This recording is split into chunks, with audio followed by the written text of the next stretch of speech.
এটা বলতে গেলে আসলে আমি নিজেকে ধরে রাখতে পারি না।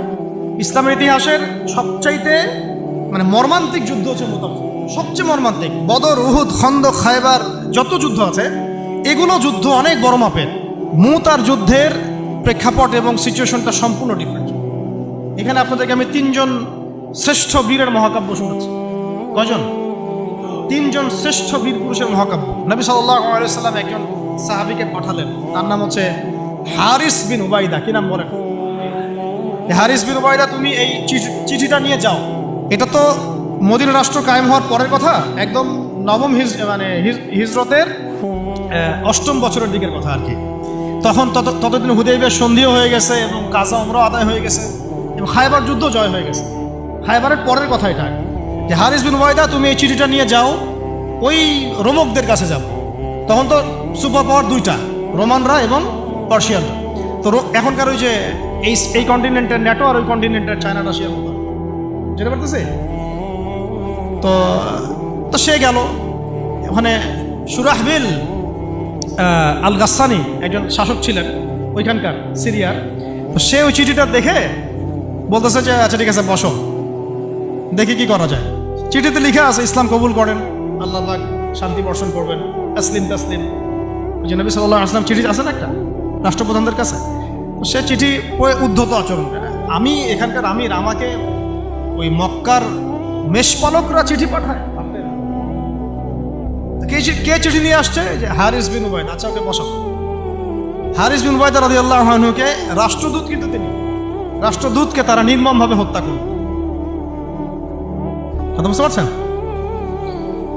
এবার নবী সাল্লাল্লাহু আলাইহি ওয়াসাল্লামের কাছে খবর যখন আসছে রাষ্ট্রদূতকে হত্যা করেছে। আমার সাহাবীকে, কয়জন সাহাবীকে হত্যা করেছে? 10 জন, 20 জন, 100 জন না একজন সাহাবীকে হত্যা করার প্রতিশোধ নেওয়ার জন্য নবী সাল্লাল্লাহু আলাইহি ওয়াসাল্লাম 3000 বাহিনীর একটা জিহাদি কাফেলা তৈরি করলেন। 3000 বাহিনী কাফেলায় তিনি নিজে নেতৃত্ব না দিয়ে বললেন যে এই কাফেলার নেতৃত্ব দিবে আমার প্রিয় ভাজন, তাকে তার বালক পুত্র বলা হতো এক সময়, যায়েদ ইবনে হারেসা রাদিয়াল্লাহু আনহু। কোন যায়েদ? তায়েফের সফরের সঙ্গী, তায়েফের সফরের একজন সাহাবী তার সাথে ছিল, তার নাম যায়েদ ইবনে হারেসা। যখন তায়েফবাসী নবীজিকে মারছিলেন, যায়েদ ইবনে হারেসা রাদিয়াল্লাহু আনহু তার বুক দিয়ে নবীকে জড়ায় ধরেছিলেন যে আমার গায়ে আঘাত লাগুক, তার গায়ে না লাগুক। এই সাহাবী যায়েদ ইবনে হারেসা রাদিয়াল্লাহু আনহু, তাকে পতাকা দিয়ে বললেন এই মোতার যুদ্ধের আমির হচ্ছে যায়েদ ইবনে হারেসা। যদি যায়েদ ইবনে হারেসা শহীদ হয় তাহলে পতাকা বহন করবে জাফর ইবনে আবি তালেব, আমার চাচাতো ভাই। কোন জাফর? যিনি আবিসিনিয়ায় গিয়েছিলেন মুসলিমদেরকে নিয়ে হিজরত করতে, মনে আছে? যিনি বাদশাহ নাজাশির সামনে কুরআন তেলাওয়াত করার, সূরা মারিয়াম তেলাওয়াত করার কারণে বাদশাহ নাজাশির চোখ দিয়ে দরদর করে পানি পড়তে শুরু করেছে। ওই বাদশাহ নাজাশিও পরে ইসলাম কবুল করেছে, আলহামদুলিল্লাহ। জাফর রাদিয়াল্লাহু আনহু পতাকা বহন করবে যদি যায়েদ ইবনে হারেসা শহীদ হয়। এরপরে যদি জাফরও শহীদ হয়, পতাকা বহন করবে আমার আরেক প্রিয় ভাজন সাহাবী আব্দুল্লাহ বিন রাওয়াহা রাদিয়াল্লাহু আনহু।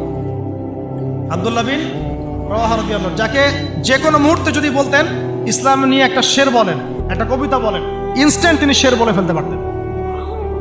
এত সুন্দর, এত উন্নত কাব্য প্রতিভা ছিল তার মধ্যে।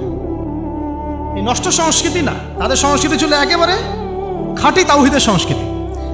এমনকি কাবা তাওয়াফ করছেন যিনি, তখন কাবা তাওয়াফ করছেন বিদায় কাজা উমরা আদায় করার সময় নবীর সামনে সামনে তিনি ঘুরছেন এবং আবৃত্তি করছিলেন একটা কবিতা কাফেরদেরকে আঘাত করার জন্য। এই কাফেররা, দেখো তোমরা যাকে বের করে দিয়েছিলে তিনি আজকে সসম্মানে এখানে ঘুরতেছে।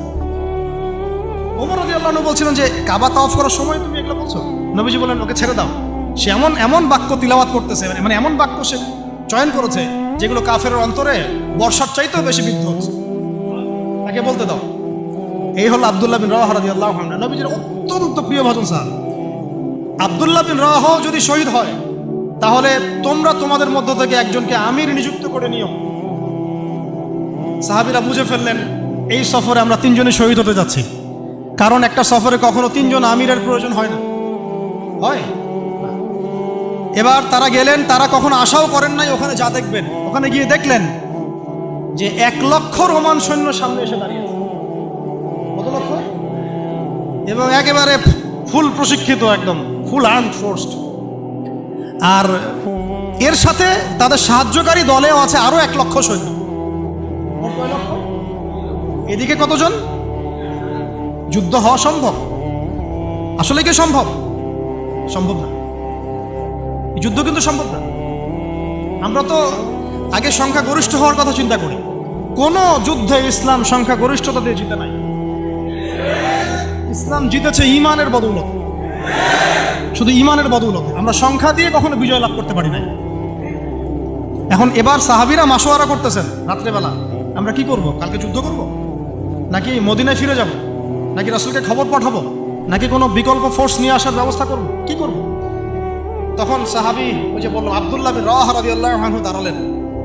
তরুণ সাহাবী, আপনাদেরকে বলতেছি, তরুণ সাহাবী দাঁড়িয়ে বলছেন যে, হে আমার ভাইয়েরা, আমরা এখানে কি জন্য এসেছি? হয় আমরা এই যুদ্ধ করব, শহীদ হব, না হলে আমরা গাজী হব। আর আপনারা যে বিষয়টাকে ভয় করছেন, আসলে কিন্তু আমরা সেটা পাওয়ার জন্যই এসেছি, তার নাম শাহাদাত।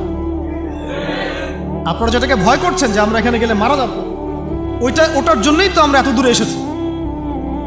আমরা গাজী হই অথবা শহীদই হই, আমাদের জন্য আজর আল্লাহর কাছে লেখা থাকে। তো তার এই মানে এমন ঈমানদীপ্ত ছিল ভাষণটা, আমি তো ওটা বলতে পারলাম না, আরবিতে তিনি বলেছেন। এতে মানে উৎফুল্ল হয়ে বা ইন্সপায়ার্ড হয়ে সাহাবীরা আর দ্বিতীয়বার ভাবলেন না, ঠিক আছে কালকে যুদ্ধ। এবার পরের দিন যুদ্ধ শুরু হল। এটা কি সম্ভব যুদ্ধ? প্রথমে যায়েদ ইবনে হারেসা রাদিয়াল্লাহু আনহু পতাকা নিয়ে ঘোড়া ছুটা এগিয়ে যাচ্ছেন, এবং একটা আঘাতও পিছন থেকে করার সাহস হচ্ছে না তাদের, সব আঘাত তারা সামন থেকে করছেন। এক পর্যায়ে যায়েদ রাদিয়াল্লাহু আনহু এই মানে গায়ের মধ্যে তারা বর্ষা নিক্ষেপ করে। বর্ষা তো আগেকার বড় বড় বল্লম বর্ষা ছিল, এবং একটা বর্ষা তার গায়ে যখন লাগে তিনি পড়ে যান, এবং এই অবস্থা আস্তে আস্তে তার শাহাদাত হয়। পতাকা পড়তে দেন নাই, পতাকা নিয়ে নিয়েছেন জাফর ইবনে আবি তালিব রাদিয়াল্লাহু আনহু হাতে, এবং জাফর রাদিয়াল্লাহু আনহু যুদ্ধ করতে থাকেন, এত বীর বিক্রমে যুদ্ধ করতে থাকেন যে এক পর্যায়ে তিনি তার নিজের কালো এবং লাল ডোরাকাটা ঘোড়া ছিল, সেই ঘোড়ার পা নিজেই কেটে ফেলেন, যে আমার যেন পালিয়ে যাওয়ার মন না, তারা যেন আমার ঘোড়া ইউজ করতে না পারে। সাহাবীরা বলছেন তার শাহাদাতের পরে তার বডির মধ্যে আমরা এরকম 50টা থেকে 60টা এরকম আঘাতের দাগ দেখেছি। একটাও দেহের পিছনে ছিল না, সব সামনে ছিল। যুদ্ধ করতে করতে এক পর্যায়ে তার ডান হাতটা কেটে পড়ে যায়। এরপরে তিনি বাম হাতে পতাকা উঠায় নেন, কাফেররা বাম হাতটাও কেটে ফেলে। এরপরে তিনি বুকের সাথে পতাকাটাকে এইভাবে জড়িয়ে রাখেন, বুকের সাথে পতাকাটাকে এইভাবে জড়িয়ে রাখেন, পতাকা পড়তে দেন নাই। একজন রোমান সৈন্য তাকে আঘাত করে এবং তার দেহটা দ্বিখণ্ডিত হয়। এই খবর নবী সাল্লাল্লাহু আলাইহি ওয়াসাল্লাম ওই মদিনায় বসে বসেই পাচ্ছিলেন। তিনি বললেন, এইমাত্র যায়েদ শহীদ হলো, এইমাত্র জাফর শহীদ হলো।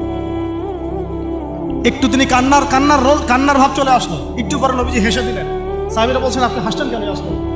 তিনি বলছেন যে জাফর এর ডান হাত প্রথমে কেটে গেছে, তারপর বাম হাত কেটে গেছে। আল্লাহ রাব্বুল আলামিন তাকে এই দুইটা কাটা হাতের বিনিময়ে জান্নাতে দুইটা বড় বড় পাখা দিয়েছে। এইটা দিয়ে তিনি জান্নাতে ঘুরে বেড়াচ্ছেন আর ফল খাচ্ছেন। তার নাম হয়ে গেল জাফর আত-তাইয়ার, জাফর আত-তাইয়ার, পাখাওয়ালা। এরপরে পতাকা হাতে নিলেন সেই আব্দুল্লাহ বিন রাওয়াহা রাদিয়াল্লাহু আনহু। তিনিও তো বীর বিক্রমে যুদ্ধ করতে লাগলেন। এক পর্যায়ে তিনি একটু কান্না করেছিলেন। সাহাবীরা বলছেন, আপনি কি ভয় কান্না করতেছেন? জি না, আমি ভয় কান্না করছি না, বরং কোরআনের একটা আয়াত আমার মাথায় আসছে বলে আমি কান্না করছি। সে আয়াতটা ছিল সূরা মারিয়ামের মধ্যে, ওয়াইম মিনকুম ইল্লা ওয়ারিদুহা কানা আলা রাব্বিকা হাতমান মাকদিয়া। একটা আয়াত আছে সূরা মারিয়াম। এটা হচ্ছে আপনার রবের একেবারে একটা চিরনির্ধারিত একটা বিষয়, যে তোমাদের সবাইকে, আবার বলছি, ওয়াইম মিনকুম ইল্লা ওয়ারিদুহা কানা আলা রাব্বিকা হাতমান মাকদিয়া, মানে তোমাদের সবাইকেই আবশ্যিকভাবে, ম্যান্ডেটরিভাবে এই জান্নাত জাহান্নামের উপর অবস্থিত এই পুলসিরাত পার হতেই হবে। এটা তোমার রবের একটা প্রাচীন একটা মানে স্টেটমেন্ট, এটা তোমাকে করতেই হবে, সবাইকে করতে হবে। এই আয়াতটা মনে হয় আমার কান্না আসতেছে। একজন তাকে একটা হাড্ডিওয়ালা গোশত এনে দিয়েছিল, তিনি সেই গোশতটা খাওয়ার জন্য চেষ্টা করছিলেন, পরে একটা কামড় দিয়ে ফেলে দিয়েছেন। তারপরে তিনি ছুটলেন যুদ্ধ করার জন্যে, এবং ওই সময় একটা কবিতা আবৃত্তি করেছে, হে আমার মন, তোমার নফস হয়তো চাচ্ছে, তুমি হয়তো চাচ্ছ এখান থেকে পালিয়ে যাওয়ার জন্য, জেনে রাখো সামনে তুমি যা দেখছো এর পিছনেই আছে জান্নাত। শেষমেশ কি জীবন দেখেন, কি ব্যক্তিত্ব, কি ক্যারেক্টার, কেমন গায়রত, কেমন ইজ্জত, কেমন সম্মান, কি জীবন। এরপরে তিনিও শহীদ হলেন, পতাকা হাতে তুলে নিলেন আল্লাহর বীর খালেদ বিন ওয়ালিদ রাদিয়াল্লাহু আনহু, তাকে পতাকা দেওয়া হয়। তিনি কিন্তু নতুন মুসলিম হয়েছেন। উহুদের যুদ্ধের যে ক্রাইসিস, এটা কিন্তু তার হাতে। কাজা ওমরা আদায় করতে গিয়ে নবীজি চিঠি লিখে দিয়েছেন, ছোট্ট করে একজনের দ্বারা লিখিয়েছেন যে খালিদকে চিঠিটা পৌঁছে দিও। ওখানে লেখা আছে, খালিদ তুমি যদি কাফেরদের পক্ষ অবলম্বন না করে মুসলিমদের পক্ষ নিতা কতই না ভালো।